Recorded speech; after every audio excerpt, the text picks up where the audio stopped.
Biographie de l'imam Hussein. L'imam Hussein, fils de Ali alayhi salam, naquit le 3e Shaban de la 4e année de la Hijra.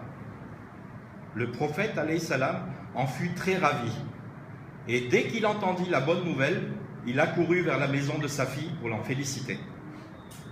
Le prophète alayhi salam entreprit lui-même d'exécuter les rites recommandés pour le nouveau-né, appel à la prière à l'oreille droite, formule de l'établissement de prière à l'oreille gauche et quelques invocations.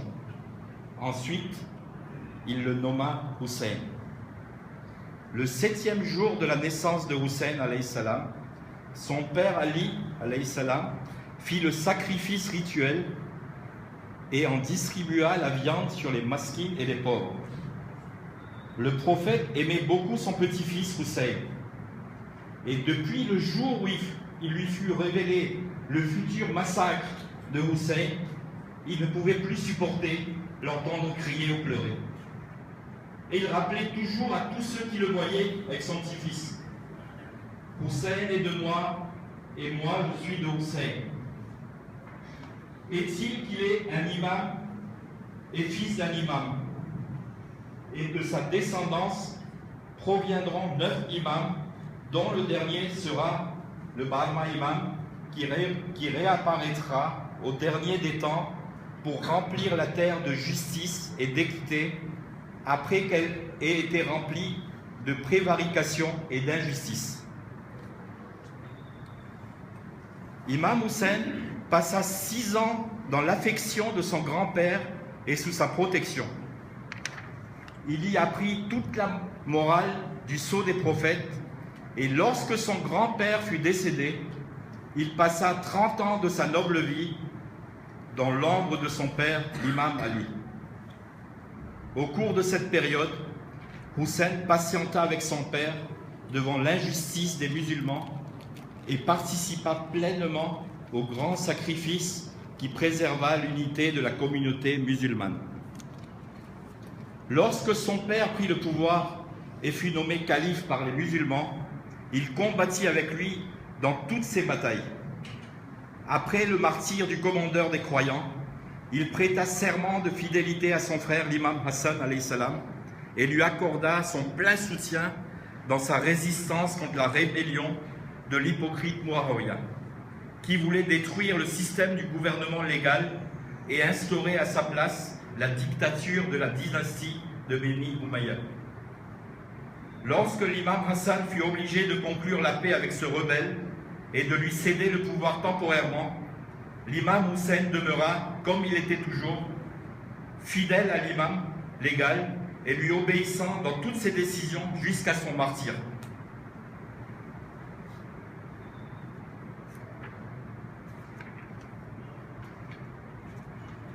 L'imam Hussein était partout avec Dieu.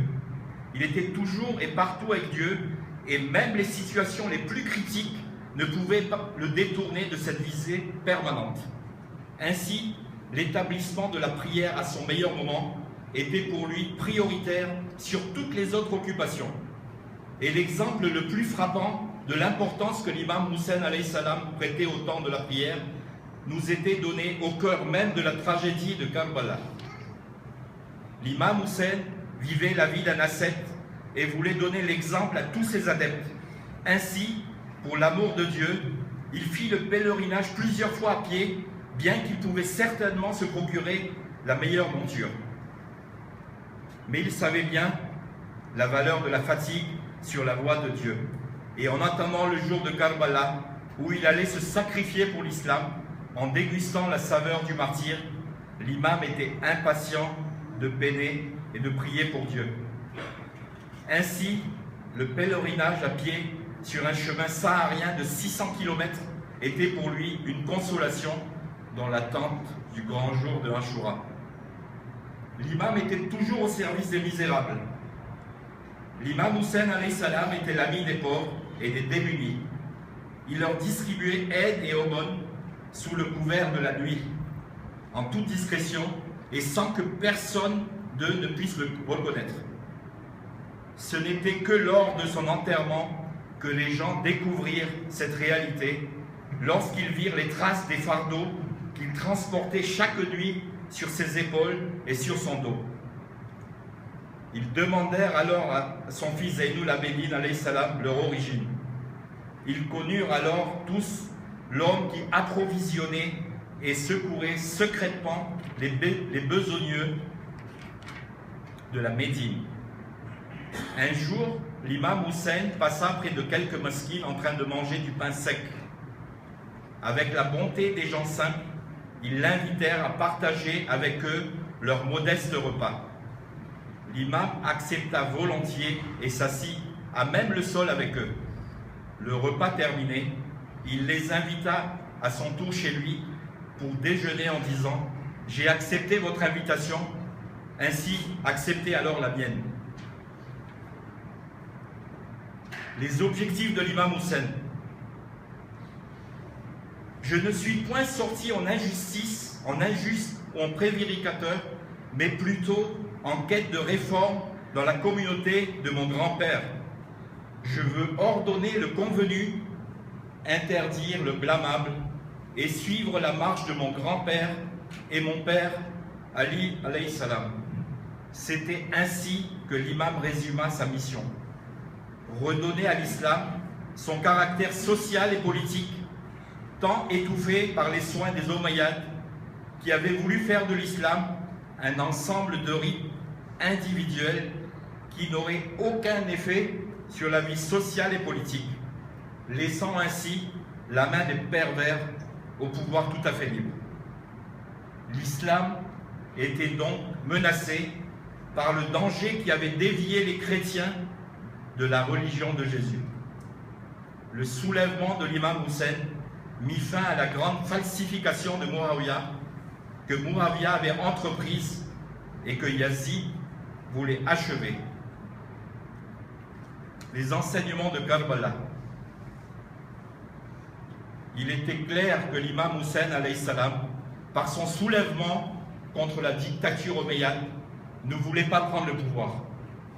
Et si telle était son intention, il aurait rebroussé chemin lorsque les nouvelles du meurtre de Muslim et de la trahison des Koufiens lui furent parvenues. L'imam Hussein voulait tout simplement montrer aux musulmans la voie de la liberté. Il ne faut jamais légitimer un pouvoir injuste, quitte à sacrifier sa vie. Le mot Ashura est dérivé du mot arabe Ash, qui signifie 10 ou dizaine. Ce sont les 10 premiers jours du mois de Muharram, au cours desquels cette épreuve eut lieu, on célèbre, et chaque année, les adeptes de Ahlul Bayt commémorent le martyre de Hussein alayhi salam, le maître des martyrs et de ses fidèles compagnons qui s'étaient sacrifiés pour la survie de l'islam pur. Avant le massacre de Karbala, le jour de Ashura n'avait aucune particularité, mais depuis lors, il devint le symbole de la résistance contre la tyrannie et l'emblème de tout homme libre qui préfère plutôt mourir que vivre aux dépens de ses principes. Ashura est donc le jour de tous les hommes libres. Ashura est la fête de tous les révolutionnaires en quête d'équité et de justice. Ashura est le jour du sacrifice sublime pour l'amour de Dieu.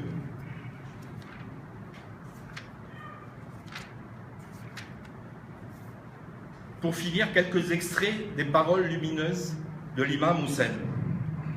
Voilà ce qu'il a dit. « Je ne vois la mort qu'un bonheur et la vie avec les prévaricateurs qu'une angoisse. Il est illicite de s'humilier.